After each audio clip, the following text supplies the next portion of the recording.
Right Jubilee hills ఉప ఎన్నిక counting హోరాహోరీగా సాగుతోంది. అయితే రెండో రౌండ్ ఫలితాలు ఈసీ అధికారికంగా ప్రకటించింది.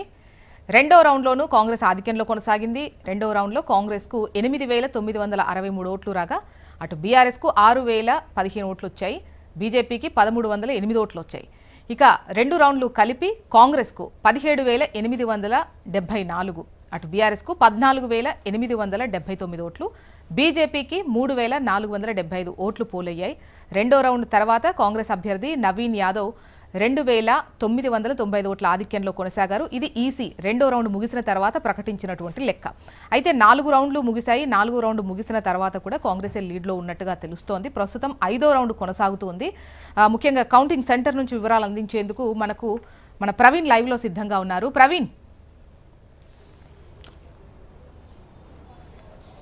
ఇప్పటికీ 4 రౌండ్లు పూర్తయింది. ప్రతి రౌండ్లో కూడా కాంగ్రెస్ ఆధిక్యంలో కూడా కొనసాగుతుందని చెప్పుకోవచ్చు. మొదటి రౌండ్ గమనిస్తే కూడా ఈ మొదటి రౌండ్ మాత్రం షేక్పేటకు సంబంధించిన డివిజన్ ఉంటుంది. షేక్పేటలో కూడా కాంగ్రెస్కి కూడా ఆధిక్యం ఉంటుంది. మొదటి నుంచి కూడా బీఆర్ఎస్ వర్సెస్ కాంగ్రెస్గా కూడా ఆ షేక్పేట డివిజన్లో కూడా రెండు పార్టీల మధ్య పోటీ కూడా నెలకొంది. అక్కడ ప్రచారాలు కూడా అదేవిధంగా పోటాపోటీగా నిర్వహించారు. ఇటు బీఆర్ఎస్ పార్టీ నుంచి వర్కింగ్ ప్రెసిడెంట్ కేటీఆర్ అక్కడ ప్రచారం చేయగా అదే సమయంలో మాత్రం ముఖ్యమంత్రి రేవంత్ రెడ్డి కూడా అదే షేక్పేట డివిజన్కి సంబంధించిన దానిపైన కూడా రోడ్ షో చేశారు. అదే సందర్భంలో మాత్రం ఎవరికి ఆధిక్యం ఉంటుంది అనే దానిపైన కూడా మొదటి నుంచి ఒక ఉత్కంఠ అయితే నెలకొన్న సిచ్యువేషన్ కనిపించింది. అదే సమయంలో మాత్రం మొన్న ఏదైతే పోలింగ్ జరిగిందో పోలింగ్ జరిగిన రోజు కూడా షేక్పేటకు సంబంధించిన మాత్రం షేక్పేటలో కూడా చాలా వరకు కూడా ఇతర ఓట్లు అంటే ఒకరికి సంబంధించిన ఓట్లు మాత్రం ఇతరులు వేశారు, దొంగ ఓట్లు వేశారని చెప్పి దానిపైన కూడా బీఆర్ఎస్ అయితే ఆరోపణలు కూడా చేసిన సిచ్యువేషన్ అయితే కనిపించిందని చెప్పుకోవచ్చు. దాంతోపాటుగా రెండో రౌండ్ గమనిస్తే మొత్తం 2,995 ఆధిక్యంలో కూడా కాంగ్రెస్ పార్టీ అయితే కొనసాగింది. ఈ రెండో రౌండ్కు సంబంధించి కూడా కొన్ని ఓట్లు వెంగళరావు నగర్ ఓట్లు ఉంటాయి. అదేవిధంగా షేక్పేట డివిజన్కి సంబంధించిన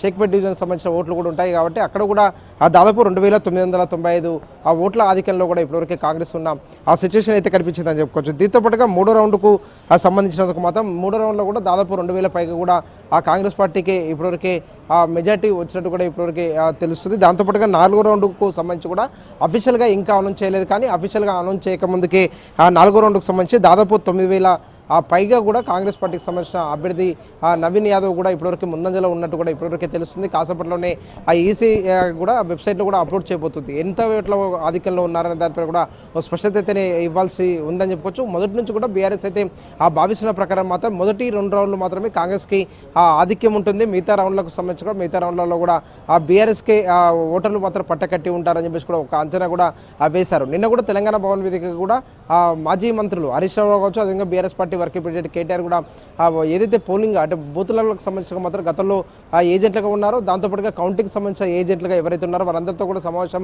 నిర్వహించారు. సమావేశం నిర్వహించిన సమయంలో కూడా మొదటి 2 రౌండ్లో మాత్రం కాంగ్రెస్ పార్టీకి ఆధిక్యం ఉంటుంది. కానీ ఆ తర్వాత వచ్చే ప్రతి రౌండ్లో కూడా బీఆర్ఎస్కే ఆధిక్యం ఉంటుందని చెప్పేసి కూడా చెప్పిన ఆ సిచ్యువేషన్ అయితే కనిపించింది. కానీ ఇక్కడ మనం ఉదయం నుంచి గమనిస్తే కూడా ప్రతి రౌండ్కు సంబంధించి కూడా ప్రతి రౌండ్లో మొదటి 2 మొదటి రౌండ్లో కాంగ్రెస్కి ఆధిక్యం వచ్చింది. అదేవిధంగా సెకండ్ రౌండ్లో కూడా కాంగ్రెస్కి ఆధిక్యంలో ఉంది. మూడో రౌండ్కి వచ్చే వరకు మాత్రం బీఆర్ఎస్కి 211 ఓట్లు కూడా ఆధిక్యంలో కూడా వచ్చింది. కానీ 4th రౌండ్కి వచ్చే వరకు మాత్రం ఆ ఓట్లకు సంబంధించిన వేరియేషన్ కూడా పెరుగుతూ వస్తుంది. ఆ డివిజన్లకు సంబంధించి కూడా గతంలో బీఆర్ఎస్ ఎక్కడైతే ఆధిక్యం దిశగా వెళ్తామో అక్కడ కూడా బీఆర్ఎస్ పార్టీకి సంబంధించి కూడా ఓటర్లు చాలా వరకు కూడా పట్టకట్టారని చెప్పేసి కూడా భావించారు. ఆ ప్రాంతాల్లో మాత్రం బీఆర్ఎస్ పార్టీకి సంబంధించి కూడా ఆ ఓటర్లు మాత్రం ఎక్కువ కూడా మొగ్గు చూపలేదని చెప్పేసి కూడా అర్థం చేసుకోవాల్సి ఉంటుంది.